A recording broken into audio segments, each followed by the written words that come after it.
Welcome to another episode of cricket जारी। मैं हूं आपका होस्ट रिजवान और मेरे साथी हैं अली मक्की और एनालिस्ट उस्मान शाहिद। लेकर आए हैं आपके लिए एक नया और इंटरेस्टिंग टॉपिक।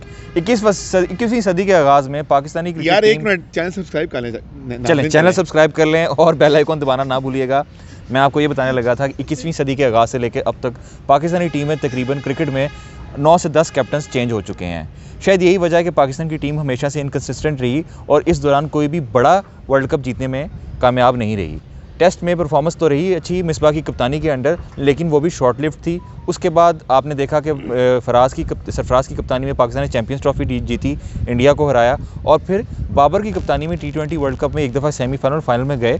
लेकिन इन सब के दौरान मैं ये जो चीज़ आपसे जाहिर करने के लिए आया हूँ, मैं अपने साथी एनालिस्ट से भी पूछूंगा, वो ये है कि पाकिस्तानी टीम में कभी भी कप्तान को लंबे अरसे के लिए नहीं रखा गया। उनको हमेशा किकआउट ही किया गया। वो अपनी कभी मर्ज़ी से उन्होंने रिज़ाइन नहीं किया। इनमें से शायद सिर्फ आप एक कह सकते हैं, जैसे कि यूनुस खान थे जिन्होंने फोर्सफुली रिज़ाइन किया। स्टार्ट में करूँगा वसीम अकरम से, जो कि वसीम अकरम क्योंकि 99 के वर्ल्ड कप के हारने के बाद उनके ऊपर काफ़ी इल्ज़ाम लगाए गए। और अली मक्की मुझे बताइएगा कि वो कैसी रिपोर्ट थी जिसमें वसीम अकरम और इसके अलावा और भी साथी खिलाड़ियों पर इल्ज़ाम लगाया और फिर उनसे कप्तानी ले ली गई। अच्छा, सबसे पहले तो काफ़ी आपने बात कर दी है, लेकिन साबिक कप्तानों का मसला ये है कि साबिक कप्तानों में भी मसले आते हैं। वो एटीट्यूड प्रॉब्लम आता है, ठीक है, सब कुछ आता है, लेकिन हमारा बोर्ड भी उन्हें सही तरह हैंडल नहीं कर पाया। ठीक है, 2 साल के लिए बनाया, 3 साल के लिए बनाया। खैर, जो 99 का आई उस पर पूरी मैच फिक्सिंग की बातें हुई, सारा कुछ उन्होंने बताया कि जुआ खेला है, वसीम अकरम ने खेला है, उसका सलीम अली का नाम आया, ऐसे काफ़ी लोगों के नाम आए। जस्टिस क्यूम रिपोर्ट, हाँ, जस्टिस क्यूम रिपोर्ट अब तो खैर एक्सपायर हो गई थी। अब तो पहले वो थी, अब उसे कोई पूछता भी नहीं है। हर एक बंदे का नाम आया, सिर्फ और सिर्फ वसीम अकरम को हटाया, वसीम अकरम को साइड लाइन नहीं किया। जिस तरह सलीम अली को तो बिल्कुल बैन कर दिया ना, अगर वो लाइफ बैन, हाँ लाइफ बैन कर दिया। अगर वो पढ़े तो वसीम अकरम को ही बनता। अच्छा, मतलब सबके लिए लेजेंड है ना पाकिस्तानी। नहीं, यही तो मसला है कि सबके लिए फिर रूल्स एक जैसे होने चाहिए। ये नहीं है कि वसीम अकरम लेजेंड है तो हाँ वाह जी वाह, नहीं, ये नहीं। सलीम अली लेजेंड नहीं है तो उसको मैच खेले हैं पाकिस्तान के तरफ से। यार ठीक है, मैं ये सलीम अली, हाँ वो भी तो है ना। अब मसला ये था कि सिर्फ 92 की वर्ल्ड कप की बेस पे वसीम अकरम लेजेंड बने क्योंकि उन्होंने ठीक है परफॉर्म किया था, लेकिन काम तो गलत किया। अगर रिपोर्ट आई, उसकी तहकीक हुई, सारा कुछ बता दिया कि उसने किया है, तो भाई हटा के बाहर लाइफ बैन। लेकिन एक मिनट, मसला ये आया कि आपने जो भी प्लेयर ऊपर ग्रूम करके आया, कप्तान बना, जैसे ही कप्तान बना उसके अगेंस्ट फौरन लॉबी स्टार्ट हुई। बिल्कुल। हमारा कल्चर ही पैथेटिक है इसलिए। ठीक है, अच्छा ये आपने जो जिक्र किया, इन्होंने जैसे बताया कि वसीम अकरम जो है वो हमारे लेजेंड थे, लेकिन वो भी इस वजह से रिटायरमेंट ना ले सके और उनसे कप्तानी बेसिकली छीन ली गई। उसके बाद हमने देखा कि मोइन खान और वकार यूनुस और फिर इंजमाम कुछ अरसे के लिए कैप्टन तो रहे, लेकिन उसके बाद जैसे ही इंजमाम ने रिटायरमेंट ली 2007 में, उसके बाद उस्मान मुझे बताइएगा कि 2-3 कप्तान सामने आ गए। शुएब मलिक भी आ गए, हफीज़ भी आ गए, और इसके अलावा यूनुस खान भी आ गए और अफरीदी भी आ गए। इस दौरान भी कोई इनकंसिस्टेंसी देखने में मिली। और आप क्या समझते हैं कि इनमें से डिजर्व कौन करता था और किस ज्यादती किसके साथ हुई? असल में प्रॉब्लम ये थी कि जब 2006 की चैंपियंस ट्रॉफी में इंजमाम इंजर्ड हुए और यूनुस खान को कैप्टनसी हैंडओवर की गई, बिल्कुल, तो उन्होंने लेने से इनकार कर दिया। शहरियार खान ने उनको बुलाकर दोबारा उनसे मीटिंग की कि आप वाइस कैप्टन है टीम के, हम देख रहे हैं आप में फ्यूचर कैप्टन देख रहे हैं, तो आप इसको कैप्टनसी को लें। तो यूनुस खान ने कहा था आई वॉज नॉट रेडी, लेकिन फिर भी यूनुस खान को कप्तान आगे भेजा गया। पाकिस्तान चैंपियनशिप में बहुत बुरी तरह दलील होकर वापस आ रहा। मुझे एक बात बताइएगा, मैं आपको थोड़ा सा कट करूं। देखें, हम इल्ज़ाम लगा रहे हैं कि पीसीबी जो है वो कप्तानों के साथ ज्यादती करता है। यहाँ पे तो ऐसा लग रहा है कि पीसीबी ने राइटली, लगता नहीं है कैसे कि यूनुस खान के अलावा, जैसे हमारे कल्चर में है सीनियरिटी लेवल पे आपने दे दी कप्तानी, तो उनके अलावा कोई था भी नहीं। मोहम्मद यूसुफ मौजूद थे, लेकिन पीसीबी क्योंकि काफ़ी अरसे से इंजमाम के जो डिप्टी थे ना वो यूनुस खान ही थे। बिल्कुल, तो यूनुस खान डिजर्विंगली कैप्टन बनाया जाना चाहिए था। लेकिन उसके बाद जब यूनुस खान को दोबारा कैप्टनसी दी, उन्होंने एक्सेप्ट किया, उन्होंने ग्रेसफुली एक्सेप्ट की। पाकिस्तान ने इंडिया जो सीरीज़ खेली, जो पाकिस्तान टेस्ट मैच इंडिया से जीता, बिल्कुल, उस टेस्ट मैच में भी यूनुस खान कप्तानी करते दिखाई दिए।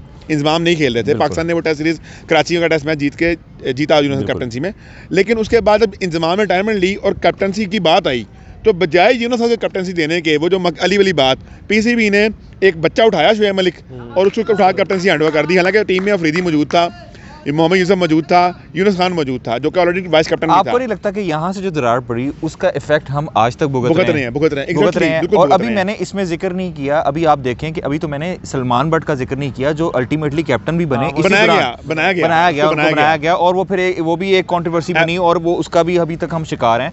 तो मुझे ये बताएं कि आखिर शुएब मलिक क्यों बरकरार ना रह सके, उनको क्यों उठाया देखें, गया? जब शुएब मलिक को कैप्टनसी दी गई थी ना, तो ये चीज़ें क्लियर थी, जब क्योंकि उस वक्त डॉक्टर शहरियार थे वो चेंज हो गए थे, उनकी जगह जो उस वक्त के चेयरमैन थे उन्होंने उनको हैंडओवर तो कर दी कैप्टनसी जनाब शुएब मलिक साहब को, जो मुशर्रफ साहब के दौर में नसीम साहब थे जो उन्होंने हैंडओवर कर दी। लेकिन अनफॉर्चुनेट क्या हुआ कि मुशर्रफ ने अचानक से आउट ऑफ नो वेयर वो अनाउंस की अपनी सदारत छोड़ी, तो नसीम अशरफ को हटना पड़ा।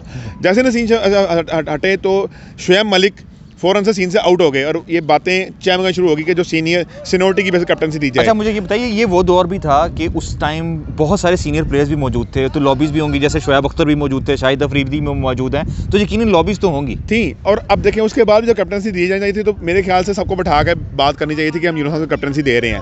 यूनुस खान को कैप्टन तो बना दिया गया फिर से दोबारा से, उनकी मर्जी से कि फिर बगैर? नहीं, उनसे डिस्कस करने का कैप्टन, और ये 2009 की बात है। उनको कैप्टनसी तो दे दी गई, लेकिन हम T20 वर्ल्ड कप भी जीत गए उनकी कैप्टनसी में। लेकिन हुआ क्या कि आपने जितने भी सीनियर प्लेयर्स थे उनको एतमाद में नहीं लिया। उसका नुकसान क्या हुआ, एक पूरी लॉबी क्रिएट हुई, यूनुस खान के साथ पूरी साजिश की गई, कुरान पे हलफ लिया गया। आपकी टीम के 15 रुकनी स्क्वाड में से 13 लोगों ने कमरे में बैठकर कुरान मजीद पे हलफ लिया एक कैप्टन के अगेंस्ट, उसको उतारने के लिए, जिसकी परफॉर्मेंस इतनी बुरी नहीं थी, जो कि अच्छी कप्तानी कहा था। आप T20 वर्ल्ड कप सेमीफाइनल खेल रहे थे और ये बात सेमीफाइनल वाले रात से एक दिन पहले की बात है ये, उससे बाद आप सेमीफाइनल भी हारे। मैं आपकी जो बात समझ रहा हूँ कि इसका मतलब है कि हम समझते हैं कि वसीम अकरम के बाद अगर समझते हैं ज़्यादती हुई तो वो यूनुस खान है। चलें, वसीम अकरम में इन्होंने कहते हैं वो स्कैंडल का शिकार थे, लेकिन यूनुस खान के ऊपर तो कोई स्कैंडल नहीं था। अच्छा, मैं मूविंग फास्ट फॉरवर्ड, हम आते हैं अब इस तरफ, ये 2010 की जो टाइम शुरू होता है, 2011 में पाकिस्तान पहुँचता है सेमीफाइनल में।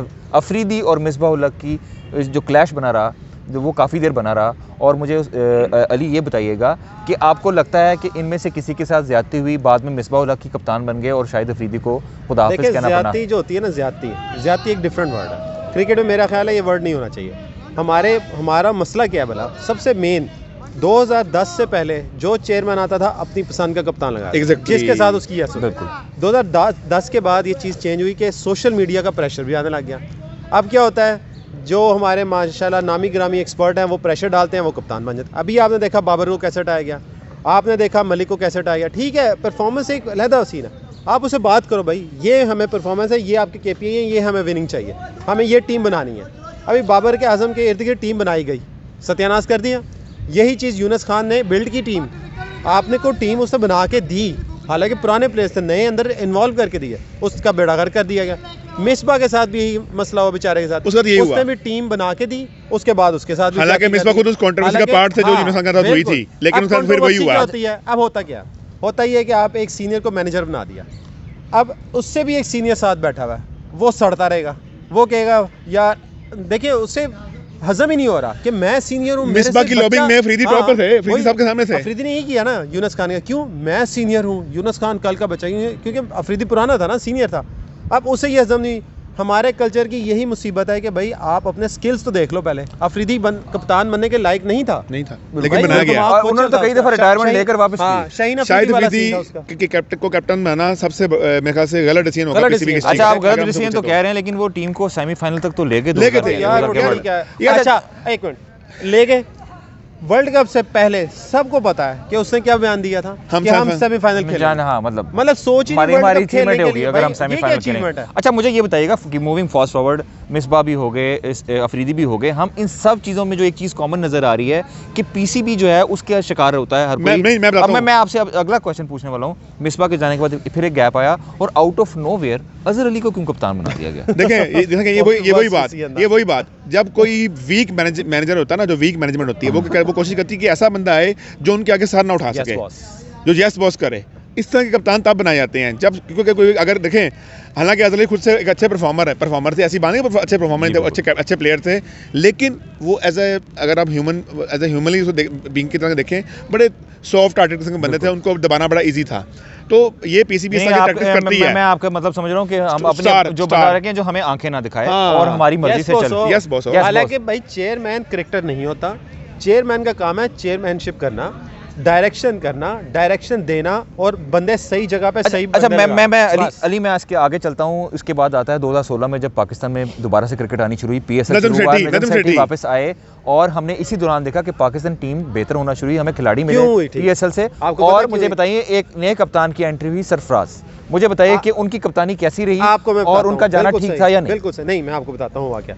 नजम सेठी एक वाहिद चेयरमैन आया अभी तक का, भाई जो स्किल जो जॉब डिस्क्रिप्शन होती है ना वही बंदा वो चुन के लगाता था। सरफराज से आप हजार इख्तिलाफ, right man right job. Sarfaraz आपका कप्तानी करके आ रहा था, A टीम से भी, अंडर 19 से भी कप्तानी करके उसने देखा ये कैप्टन मटेरियल है, इसको कप्तान। तो यहाँ पे जो उस्मान ने कहा यस मैन वाला चक्कर नहीं था। देखिए नजम सेठी ये चीज़ नहीं रखता, नजम सेठी का यही क्वालिटी है, हजार इख्तिलाफ उससे, लेकिन वो यस मैन की बात नहीं करता। वो कहता है जो आपकी जॉब डिस्क्रिप्शन है वहीं पे बंदा वही स्किल का आना चाहिए। इसका मतलब है कि सरफराज की captaincy was right, he was वो बिल्कुल ठीक डिसीजन था। आपने देखा जीता भी, लेकिन अब सरफराज ने अपने साथ खुद चवल मारी एक, क्या अपनी परफॉर्मेंस जीरो कर ली।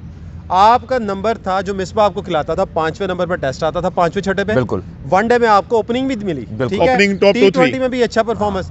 आपने क्या किया भाईजान, 2 आउट होते थे, सरफराज नीचे नीचे नीचे नीचे, 8वें 7वें 9वें नंबर पे वो बैटिंग उसका बनता ही नहीं था, वो चौथे वाला batsman, he was not leading from the front. ये एक्चुअली हर बड़ा धोनी नहीं होता, हर बड़ा धोनी नहीं होता, वो फिनिशर नहीं था ना, उसने अपने आप को शेल में कर लिया। जब शेल में कर लिया तो वो फिर सही। अच्छा मुझे ये बताइएगा कि सरफराज की भी बात हो गई, अब आते हैं हम फाइनली बाबर आजम की तरफ ट्रांसफ़र हुई कैप्टनसी। शुरू में राइट डिसीजन लगता था, टॉप क्लास प्लेयर भी हैं, उन्होंने पाकिस्तान टीम को जीतें भी दिलाई। पाकिस्तान 2 दफ़ा T20 वर्ल्ड कप, 1 दफ़ा सेमीफाइनल और फिर फाइनल में भी पहुंचा।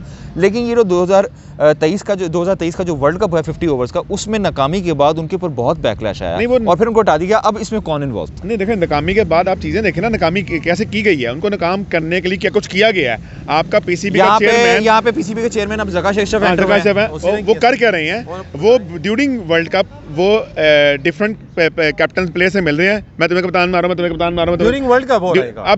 अभी टीम वहां मौजूद है, आप आउट नहीं हुए वर्ल्ड कप से, आप वर्ल्ड कप चल रहा है, वर्ल्ड कप स्टिल ऑन। आप एक मैच इंडिया से हारे हो, इतना पैनिक क्रिएट कर दिया गया यार। इंडिया से हम कब नहीं हारते यार, वर्ल्ड कप में हमेशा हारते हैं, कोई नई चीज़ थोड़ी हुई थी मेरे लिए।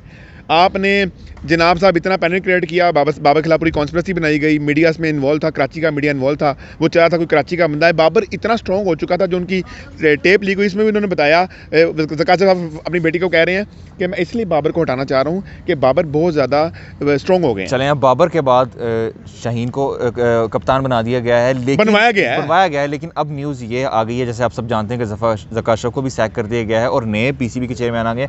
कुछ चेयरमैन तो ये भी हो रही है कि शायद बाबर को कप्तानी वापस मिल जाए। क्या होगा ये देखते रहिएगा, हम आपको अपडेट रखेंगे। प्लीज़ सब्सक्राइब करना ना भूलिएगा। Thank you so much. Allah हाफ़िज़।